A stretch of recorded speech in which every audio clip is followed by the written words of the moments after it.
Selamat sore Bapak Ibu Saudara-saudara yang Tuhan kasihi, seluruh anggota Jemaat GKP Sukabumi dimanapun saudara berada. Pada saat ini kita akan kembali beribadah, kita berjumpa meskipun secara digital. Kita akan beribadah mengikuti kebaktian rumah tangga di rumah kita masing-masing. Sebelum kita mulai Bapak Ibu Saudara-saudara, mari kita mempersiapkan diri kita sejenak melalui saat teduh. Saat teduh kita mulai.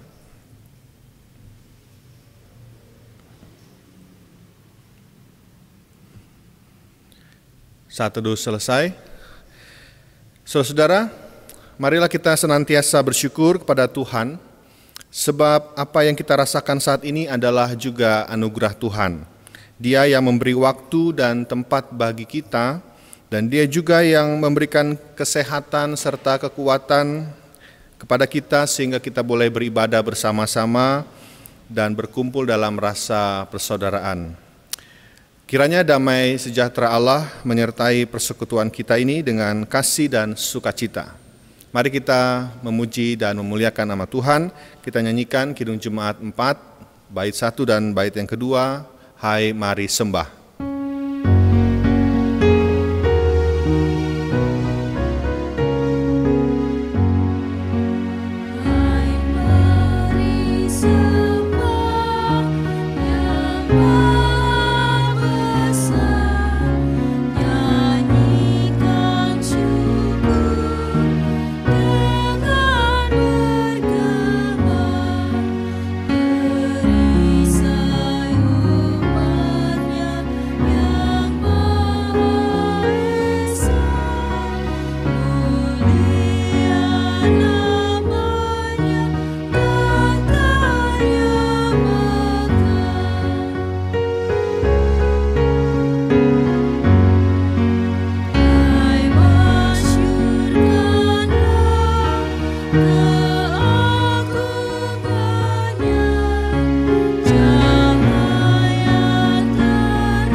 Saudara-saudara, kebaktian rumah tangga kita pada saat ini kita mulai dengan keyakinan bahwa pertolongan kita adalah dalam nama Tuhan yang menjadikan langit dan bumi. Salam dan damai sejahtera bagi saudara yang datang dalam nama Tuhan. Kita bernyanyi pelengkap Kidung Jemaat nomor 15, Kusiapkan Hatiku Tuhan.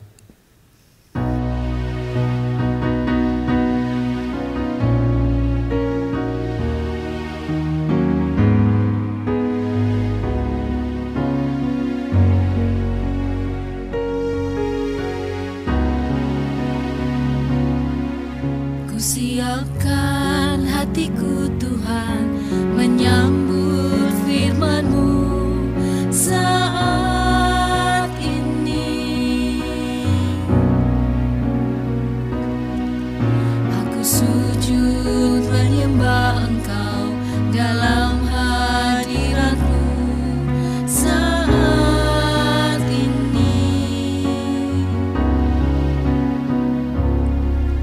Curahkanlah pengurapan-Mu kepada umat-Mu saat ini.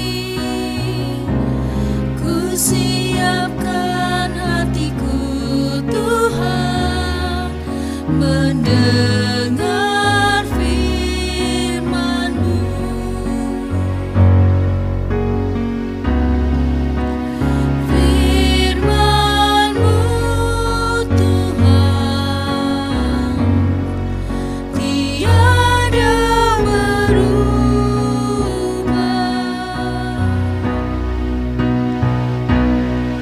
Sejak semulanya dan selama-lamanya.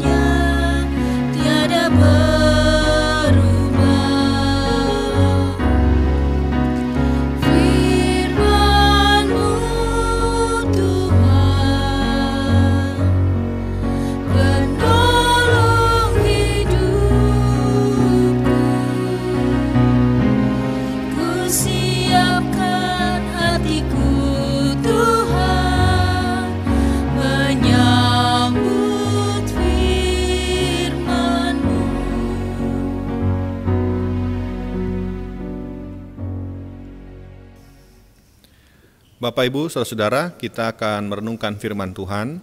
Namun sebelumnya mari terlebih dahulu kita memohon pertolongan Tuhan di dalam doa. Mari kita berdoa. Allah yang maha baik, Tuhan Sang Pemelihara kehidupan kami, sungguh kami mengucap syukur karena hari-hari kami terus Engkau jaga dan pelihara. Kami bersyukur juga ketika saat ini kami masih bisa beribadah bersama dengan keluarga kami. Kami akan merenungkan dan menghayati firman Tuhan.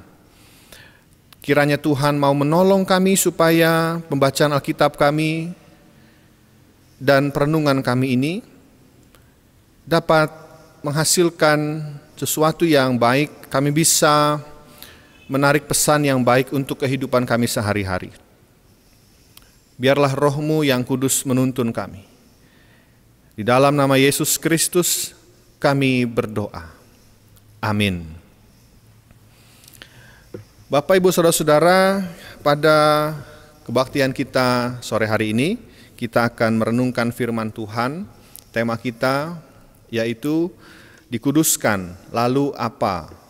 Dengan pembacaan Alkitab kita yang diambil dari surat Ibrani pasal 10 ayat 4 sampai ayat yang ke-10. Bapak, Ibu, Saudara-saudara dapat mempersiapkan Alkitab dan kita akan membacanya. Saya akan membacakan untuk kita semua.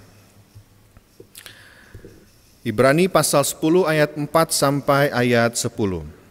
Sebab tidak mungkin darah lembu jantan atau darah domba jantan menghapuskan dosa. Karena itu ketika ia masuk ke dunia, ia berkata, korban dan persembahan tidak engkau kehendaki, tetapi engkau telah menyediakan tubuh bagiku. Kepada korban bakaran dan korban penghapus dosa engkau tidak berkenan. Lalu aku berkata, sungguh aku datang. Dalam gulungan kitab ada tertulis tentang aku untuk melakukan kehendak-Mu, ya Allahku. Di atas ia berkata, korban dan persembahan, korban bakaran dan korban penghapus dosa tidak engkau kehendakinya, dan engkau tidak berkenan kepadanya, meskipun dipersembahkan menurut hukum Taurat. Dan kemudian katanya, sungguh aku datang untuk melakukan kehendak-Mu. Yang pertama ia hapuskan, supaya menegakkan yang kedua.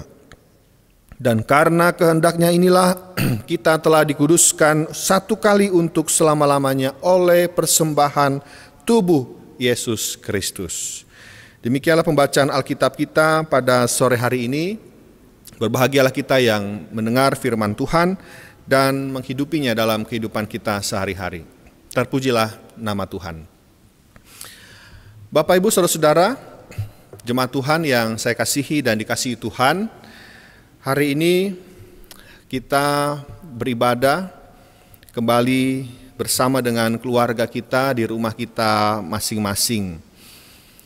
Tentu ini menjadi suasana yang berbeda bagi kita untuk beberapa waktu ke depan. Apalagi Bapak, Ibu, Saudara-saudara, hari ini tepat tanggal 1 April 2020, kita juga sebetulnya memperingati ulang tahun Gereja Kristen Pasundan Jemaat Sukabumi yang pada tahun ini berusia 143 tahun. Bapak, Ibu, Saudara-saudara, dalam rangka itu juga kita mau bersama-sama merenungkan firman Tuhan ini. Saudara-saudara, di dalam kehidupan orang percaya, dalam kehidupan beriman kita sebagai umat Tuhan, kita kerap kali mendengar atau mengucapkan juga, kita akrab dengan kata kudus. Allah itu kudus. Kita sering mendengar bahwa salah satu kewajiban kita adalah menjaga kekudusan hidup. Allah yang sudah menguduskan kita, maka kita perlu menjaga kekudusan hidup itu. Hal ini saudara-saudara dinyatakan misalnya dalam Alkitab kita di Imamat pasal 19 ayat 2 mengatakan begini, berbicaralah kepada segenap jemaah Israel dan katakan kepada mereka, kuduslah kamu sebab aku Tuhan Allahmu kudus. Juga di dalam Perjanjian Baru di bagian lain 1 Petrus 1 ayat 14 sampai ayat 16 mengatakan begini. Hiduplah sebagai anak-anak yang taat dan jangan turuti hawa nafsu yang menguasai kamu pada waktu kebodohanmu. Tetapi hendaklah kamu menjadi kudus di dalam seluruh hidupmu, sama seperti Dia yang kudus, yang telah memanggil kamu, sebab ada tertulis, kuduslah kamu sebab aku kudus. Nah, Bapak Ibu Saudara-saudara, setidaknya berdasarkan dua ayat yang tadi kita baca, dua bagian Alkitab itu, kita bisa menyimpulkan juga bahwa ternyata sejak awal umat Tuhan itu memang telah dikuduskan oleh Allah. Nah, saudara-saudara, Allah itu kudus, lalu kita juga menjadi kudus, dijadikan kudus sama seperti Dia. Itu berarti dalam hal kekudusan ini kita benar-benar perlu mengacu juga pada kekudusan Allah. Dengan kata lain, saudara-saudara, status kita saat ini, status kita sebagai umat yang kudus itu tidak bisa dipisahkan dari Allah itu sendiri yang telah menguduskan kita. Nah, lalu saudara-saudara, bagaimana status sebagai umat Allah yang dikuduskan itu kita maknai? Pada zaman Perjanjian Lama, bangsa Israel diminta untuk tetap menjaga kekudusan mereka, menjaga hubungan mereka dengan Allah dengan dibekali hukum-hukum, berbagai macam hukum yang kemudian kita sebut sebagai hukum Taurat. Hukum Taurat menjadi sesuatu yang penting dalam rangka mengatur seluruh kehidupan bangsa Israel, mengatur berbagai macam aspek kehidupan mereka. Hukum Taurat menjadi landasan yang paling utama, yang paling penting dalam tatanan hidup mereka. Supaya hidup bangsa Israel, supaya kehidupan umat Allah mengarah pada kekudusan itu. Oleh karena itu, saudara-saudara, pada masa lampau itu ada disebut ahli-ahli Taurat yang punya tugas untuk mempertahankan penerapan hukum Taurat itu dalam kehidupan umat, dalam kehidupan masyarakat. Ada ahli-ahli Taurat yang terus berusaha menjaga supaya hukum Taurat itu bisa dilakukan dengan baik, supaya semua orang bisa menjaga kekudusan hidup mereka. Nah, saudara-saudara, salah satu yang dipandang, salah satu hal yang dianggap dapat merusak kekudusan itu adalah dosa. Jika seseorang berdosa, maka dia tidak kudus. Lalu konsekuensinya ketika dia tidak kudus, dia tidak bisa diselamatkan. Dia tidak memperoleh keselamatan itu. Jadi semakin besar dosanya, semakin tidak kudus dia, semakin sulitlah dia diselamatkan atau memperoleh keselamatan. Maka banyak cara dilakukan supaya kekudusan itu tetap dijaga. Lalu bagaimana ketika manusia jatuh dalam dosa? Maka ada aturan tentang korban dan persembahan untuk menghapus dosa. Akan tetapi Bapak Ibu Saudara-saudara, kita tahu bahwa manusia, keberadaan kita, manusia dengan segala kelemahan, kerapuhan yang ada, itu tidak bisa menebus dosa-dosa kita sendiri. Tidak ada satu orang pun yang bisa menghapus dosanya secara total. Tidak ada satu orang pun yang bisa menebus dosa-dosanya sendiri. Meskipun dengan adanya persembahan-persembahan penghapus dosa itu. Oleh karena itulah saudara-saudara, Kristus Yesus Tuhan kita hadir untuk mengorbankan dirinya, untuk menanggung, untuk menebus segala dosa-dosa kita. Karena apapun yang kita lakukan, apapun yang kita berikan untuk menebus dosa-dosa tidak akan pernah cukup. Hanya diri Tuhan kita Yesus Kristuslah yang mampu melakukannya. Pengorbanannya di kayu salib menjadi sebuah persembahan yang sempurna, yang mengganti semua praktik-praktik persembahan-persembahan, korban-korban bakaran untuk penghapus dosa itu. Persembahan yang satu kali dan sempurna. Dan inilah saudara-saudara yang dikasihi Tuhan, yang kembali ditegaskan dalam surat Ibrani pasal 10 yang kita baca pada sore hari ini. Dikatakan bahwa segala persembahan yang dapat diberikan oleh manusia itu ternyata tidaklah cukup untuk menebus dosa-dosa mereka. Korban bakaran, korban penghapus dosa tidak engkau kehendaki, dan engkau tidak berkenan kepadanya. Kenapa? Karena itu tidak cukup. Karena itu tidak sanggup untuk menghapus dosa-dosa manusia. Hanya Yesus dengan pengorbanan di kayu salib yang mampu melakukannya. Dan inilah saudara-saudara, kemudian kita juga lihat bahwa perbuatan Tuhan kita Yesus Kristus yang mau mengambil alih segala dosa-dosa kita, menebus itu semua, Dia lakukan bukan semata-mata karena Dia mampu, bukan karena semata-mata Dia adalah Allah, anak Allah, tapi memang ini adalah kehendak Allah yang dinyatakan kepada manusia melalui sosok Yesus Kristus itu. Tuhan Yesus sadar bahwa ini adalah kehendak Allah yang harus dikerjakan, yang harus dilakukan. Dengan kata lain, saudara-saudara, karya penyelamatan Tuhan Yesus, karya salib itu, karya pengorbanan itu juga adalah sebuah kehendak Allah yang Tuhan Yesus lakukan. Nah, saudara-saudara jemaat Tuhan yang terkasih, berkaitan dengan kekudusan, surat Ibrani juga menunjukkan pada kita, memberikan petunjuk bahwa sama halnya dengan Tuhan Yesus, kita pun diharapkan, kita pun diajak, kita pun dituntut untuk bukan hanya melakukan ritual-ritual keagamaan, kewajiban-kewajiban keagamaan yang ditulis dalam kitab suci, tapi jauh melampaui itu, kita diajak untuk melakukan kehendak Allah, kehendak Sang Bapa. Dan karena itulah kita dikuduskan. Melakukan kehendak Allah itu berkaitan dengan kekudusan kita, berkaitan dengan kekudusan yang kita terima dari Allah. Ketika dikatakan tadi di dalam ayat yang ke-40, ayat yang ke-10, dan karena kehendaknya inilah kita telah dikuduskan satu kali untuk selama-lamanya oleh persembahan tubuh Yesus Kristus. Karena kehendaknya inilah kita telah dikuduskan. Artinya ada sesuatu yang Tuhan ingin supaya kita lakukan berkaitan dengan kekudusan kita.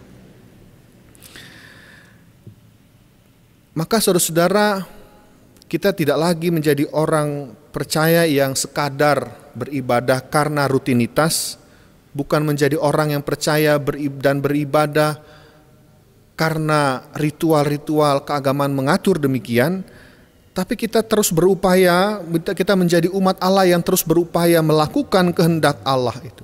Dengan cara itulah kita menjaga kekudusan hidup kita. Maka ketika orang mengatakan jagalah kekudusan hidupmu dengan begini, dengan begini, dengan begini, itu bukan hanya soal sebatas itu tercantum dalam hukum Taurat, itu tercantum dalam kitab suci, tapi karena memang itulah yang dikehendaki oleh Tuhan. Nah, Bapak Ibu Saudara-saudara, hari ini bertepatan juga dengan hari ulang tahun gereja kita, jemaat Tuhan kita sebagai gereja Tuhan GKP Sukabumi memperingati hari ulang tahun yang ke-143, usia yang sudah tua bagi sebuah gereja. Sebagai jemaat Tuhan, GKP Sukabumi juga adalah bagian gereja Tuhan di tengah-tengah dunia ini, bagian dari umat Allah yang juga dikuduskan. Saudara semua dan saya, kita semua adalah orang-orang percaya yang dikuduskan oleh Allah.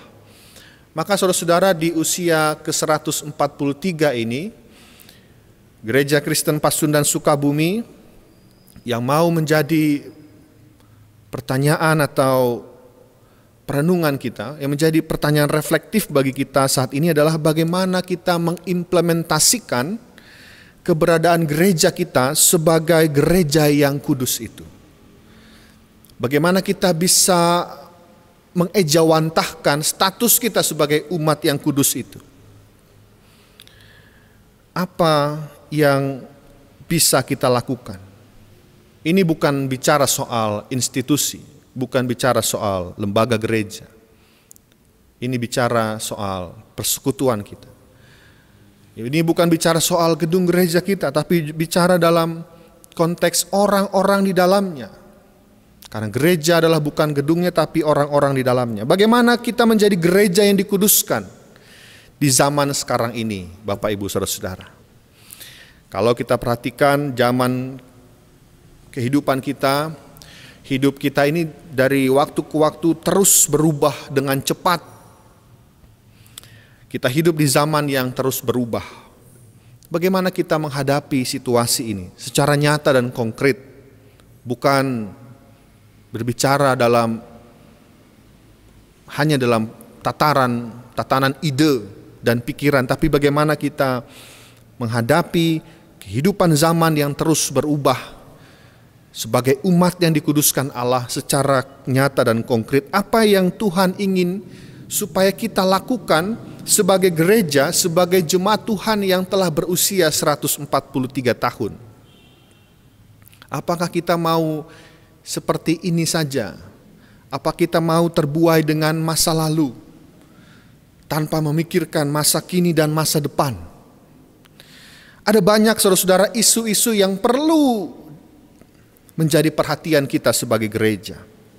Dan bagaimana kita gereja berperan dalam menyikapi berbagai macam isu itu. Salah satu contoh saudara-saudara, kita hidup di era digital 4.0. Semua serba digital. Kalau dulu orang tidak pernah terfikir bisa bertransaksi tanpa harus memegang uang tunai, sekarang sudah bisa dengan mudah dan banyak caranya. Banyak dulu orang yang tampaknya tidak peduli, tidak terlalu memikirkan apa itu era 4.0, apa itu era digital. Banyak orang tidak mau mengerti, tidak mau belajar, mengikuti perubahan zaman. Tapi nyatanya saudara-saudara, mau tidak mau saat ini kita dipaksa untuk masuk ke dalamnya. Ya. Kita mau tidak mau harus beribadah di rumah, menggunakan media-media yang ada, menggunakan teknologi yang ada. Mungkin tidak pernah terpikirkan bahwa kita harus beribadah secara online, secara streaming, tapi mau tidak mau kita sekarang melakukannya. Ini bagian dari perubahan zaman itu. Lalu saudara-saudara, kita juga berhadapan dengan situasi ketika generasi kita sekarang, generasi anak-anak kita membina anak-anak kita yang dikategorikan sebagai generasi X, generasi Z, generasi Y, generasi Alpha, yang generasi-generasi ini sangat akrab dengan kemajuan teknologi, sangat akrab dengan gawai. Bagaimana kita mau menyikapi ini? Apa kita masih mau mempertahankan pola pendidikan kita di zaman dulu? Tentu tidak. Lalu bagaimana juga ketika kita dipanggil untuk menjadi gereja yang mau setia mengelola berkat-berkat Tuhan. Bukan hanya menjadi gereja yang menikmati berkat Tuhan, tapi juga mau mengelola berkat Tuhan itu dengan baik. Bagaimana saudara-saudara peran kita sebagai gereja di tengah-tengah kondisi masyarakat, kondisi bangsa dan dunia ini yang sedang menghadapi wabah virus COVID-19 seperti saat ini. Apa kita hanya mau menjadi gereja yang diam dan menyerah? Apa kita mau menjadi gereja yang tidak berbuat apa-apa? Apakah karena wabah virus ini menyerang juga sendi-sendi kehidupan beriman, sendi-sendi kehidupan bergereja, maka kita berhenti menjadi gereja yang dikuduskan oleh Allah? Saya pikir tidak. Apapun keadaan kita, status bahwa kita adalah gereja yang dikuduskan oleh Allah, umat yang dikuduskan oleh Allah, itu akan tetap melekat dalam kehidupan kita. Kita bisa tetap beribadah di rumah kita masing-masing untuk sementara waktu. Itu menjadi salah satu bukti kecil bahwa status kita sebagai gereja Tuhan tidaklah berhenti. Keberadaan kita sebagai umat yang dikuduskan oleh Allah tidak hilang. Tapi saudara-saudara, kita perlu memikirkan tindakan nyata dan konkret apa yang bisa kita lakukan juga sebagai gereja, sebagai persekutuan orang-orang percaya yang dikuduskan oleh Allah dalam situasi pandemi seperti ini. Apakah kita mau juga tetap mengulurkan tangan kita, menunjukkan kepedulian kita kepada orang-orang di luar sana yang membutuhkan banyak pertolongan? Apakah kita juga mau berbagi kepada mereka yang saat ini sedang mengalami kesulitan hidup karena terdampak langsung, baik secara fisik maupun secara materi? Saudara, menurut saya pertanyaan-pertanyaan semacam ini, pertanyaan-pertanyaan tadi harus terus menjadi perenungan kita. Tapi juga nggak boleh berhenti sebatas menjadi perenungan. Pertanyaan-pertanyaan tadi harus terus kita gumuli sebagai gereja yang dikuduskan oleh Allah. Apa yang Tuhan kehendaki untuk kita lakukan sebagai GKP Jemaat Sukabumi di usia yang 143 tahun. Di tengah situasi dunia seperti ini, di tengah kondisi persekutuan kita seperti ini, apa yang Tuhan kehendaki? Saya yakin ini bukan kebetulan ketika tahun ini kita harus memperingati ulang tahun jemaat kita di tengah situasi seperti ini, atau bahkan nanti menghadapi atau memperingati Jumat Agung, Paskah di tengah situasi seperti ini. Saya yakin ini bukan kebetulan, tapi sebuah momen juga yang berharga untuk kita. Kalau kita ada berada di tengah-tengah situasi kondisi seperti ini, bagaimana kita menjadi gereja itu? Bagaimana kita menjadi persekutuan orang-orang percaya yang dikuduskan oleh Allah?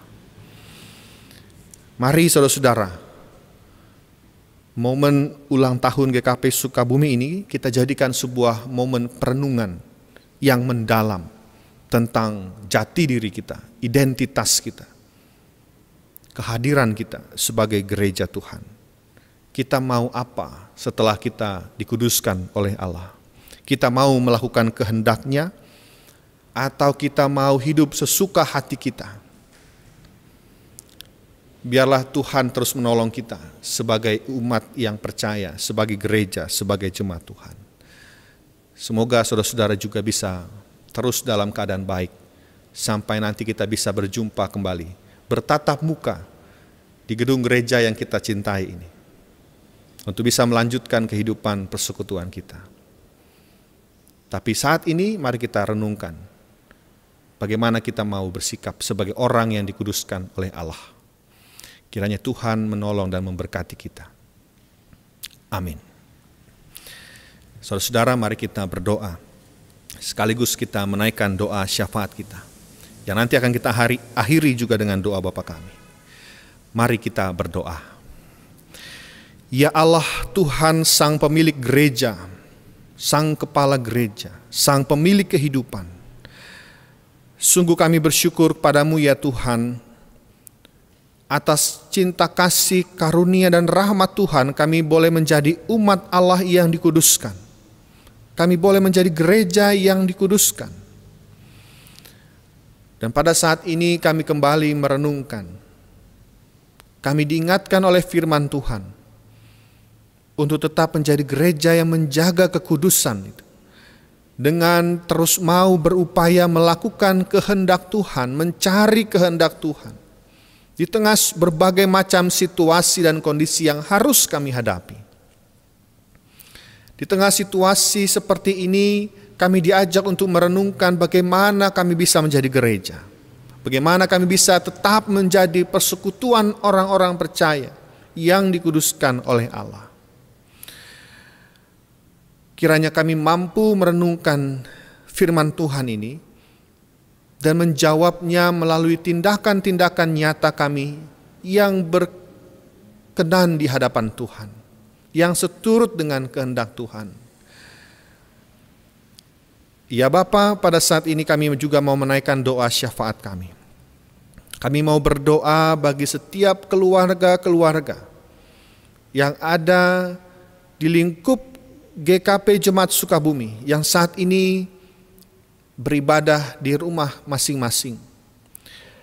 Tuhan, biarlah ibadah kami di rumah kami masing-masing ini menjadi juga waktu dan momen yang baik untuk kami terus merenungkan kehidupan keluarga kami, mengintrospeksi diri atas apa yang sudah kami lalui selama ini. Sehingga ketika kami kembali beraktivitas seperti semula, kami siap untuk menjalani kehidupan dengan lebih baik. Saat ini kami mau berdoa Tuhan bagi setiap keluarga-keluarga yang terdampak secara langsung maupun tidak langsung karena pandemi virus COVID-19 ini. Mereka yang terus berjuang untuk tetap bisa menghidupi keluarga mereka. Kiranya Tuhan menyertai mereka, kiranya Tuhan terus juga mencukupkan kebutuhan mereka. Kami berdoa bagi saudara-saudara kami yang saat ini masih berjuang dalam keadaan sakit, pemulihan. Biarlah Tuhan tetap kuatkan mereka, Tuhan tetap berikan mereka semangat untuk bisa sembuh. Kami berdoa untuk seluruh anggota jemaat Tuhan dimanapun mereka berada, dimanapun kami berada. Kiranya kami bisa tetap sehat sehingga kami tidak tertular dengan virus yang membahayakan ini ataupun tidak tertular sakit penyakit yang lain. Ya Bapa, kami juga bersyukur sebagai gereja, sebagai jemaat Tuhan, kami merayakan, memperingati hari ulang tahun kami GKP Jemaat Sukabumi yang ke-143 tahun. Mampukan kami untuk terus hidup sebagai gereja Tuhan, hidup sebagai persekutuan orang-orang percaya. Biarlah kami bisa menghidupinya sehari-hari. Kami tidak hanya sekadar mementingkan hal-hal yang bersifat lahiriah, tapi kami juga memikirkan bagaimana kehidupan beriman kami boleh nyata dalam kehidupan kami sehari-hari. Kami berdoa untuk seluruh pelayan-pelayan Tuhan yang terus dengan setia melayani apapun kondisi yang saat ini ada. Berkatilah kami semua ya Tuhan. Tolonglah kami semua. Kami juga mau bersama-sama berdoa untuk bangsa negara kami, para pemimpin negeri ini, khususnya juga bagi para tenaga-tenaga kesehatan yang berjuang menolong banyak nyawa. Kami berdoa untuk semua orang yang terlibat di dalam penanggulangan wabah virus corona ini. Kiranya Tuhan terus berikan mereka kekuatan dan kesehatan. Ya Bapa, kami ingin menyerahkan segala permohonan kami, segala kerinduan hati kami yang kami miliki pada saat ini hanya ke dalam tangan Tuhan. Inilah doa kami Tuhan. Inilah permohonan kami. Kami ingin menaikkan doa kami ini di dalam nama Tuhan kami Yesus Kristus, dan bersama-sama kami ingin berdoa juga seturut dengan doa Bapa kami yang Tuhan Yesus telah ajarkan. Bapa kami yang di surga, dikuduskanlah namamu, datanglah kerajaanmu, jadilah kehendak-Mu di bumi seperti di surga. Berikanlah kami pada hari ini makanan kami yang secukupnya. Dan ampunilah kami akan kesalahan kami, seperti kami juga mengampuni orang yang bersalah kepada kami. Dan janganlah membawa kami ke dalam pencobaan, tetapi lepaskanlah kami daripada yang jahat. Karena Engkaulah yang mempunyai kerajaan dan kuasa dan kemuliaan sampai selama-lamanya. Amin.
Saudara-saudara jemaat Tuhan, mari kita lanjutkan kehidupan kita dalam perlindungan kasih Tuhan dengan senantiasa bersyukur atas segala anugerah dan kasih setia yang telah diberikan Allah melalui Tuhan kita Yesus Kristus.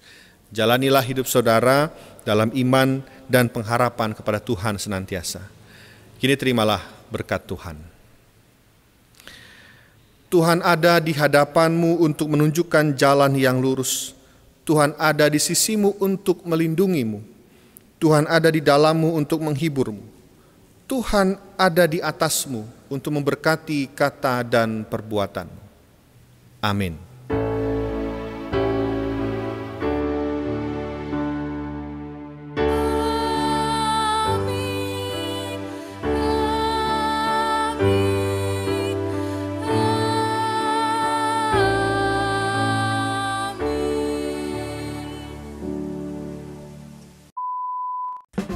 Bapak Ibu Saudara, hari ini kita memperingati hari ulang tahun ke-143 GKP Sukabumi. Saya mengucapkan selamat ulang tahun untuk kita semua. Selamat mengingat penyertaan Tuhan untuk kehidupan persekutuan kita. Dan di hari ini kita juga mari terus berdoa untuk pada Tuhan supaya kehidupan persekutuan kita terus dipelihara oleh Tuhan.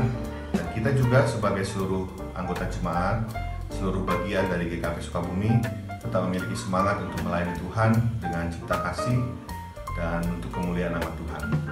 Dimanapun Bapak Ibu Saudara berada, kiranya Tuhan memberkati. Salam, selamat ulang tahun untuk GKP Sukabumi yang ke-143.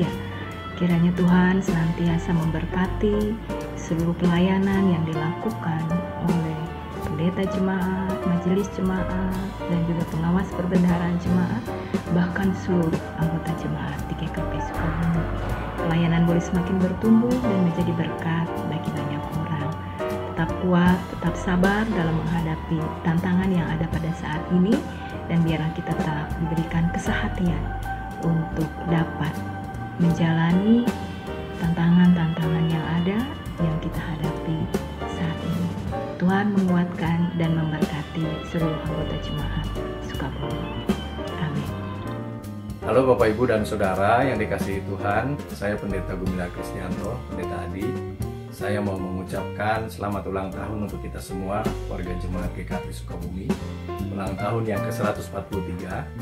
Biarlah di ulang tahun ini kita semakin bertumbuh di dalam Tuhan, semakin dewasa, semakin kompak, semakin menjadi berkat, dan semakin menjadi gereja bagi sesama.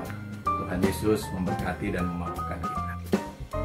143 tahun bukan usia yang muda, tapi usia yang membuktikan bahwa Tuhan masih terus memberkati GKP Sukabumi, dan Tuhan masih terus mempercayakan GKP Sukabumi untuk bertumbuh dan berbuah di dunia, terutama di kota Sukabumi. Untuk itu, tetaplah melayani Tuhan, tetap setia. Selamat ulang tahun GKP Sukabumi. Tuhan terus pakai dengan luar biasa. Selamat ulang tahun ke-143 GKP Jemaat Sukabumi. Saya bersyukur bahwa saya pernah menjadi bagian dari jemaat ini. Saya merasakan dukungan-dukungan yang begitu baik sejak saya baptis sampai saya sidi. Bahkan jemaat mendukung saya dalam proses-proses pendidikan teologi yang saya masuki. Sampai saat ini, dukungan itu tidak akan pernah dilupakan dan menjadi bagian yang tidak terpisahkan dari kehidupan saya. Doa saya kiranya jemaat dapat terus mengembangkan pelayanan-pelayanan di tengah berbagai perubahan-perubahan yang sangat luar biasa saat ini. Kiranya Tuhan memberkati pendeta jemaat, majelis jemaat, dan seluruh jemaat GKP Sukabumi. Tuhan memberkati.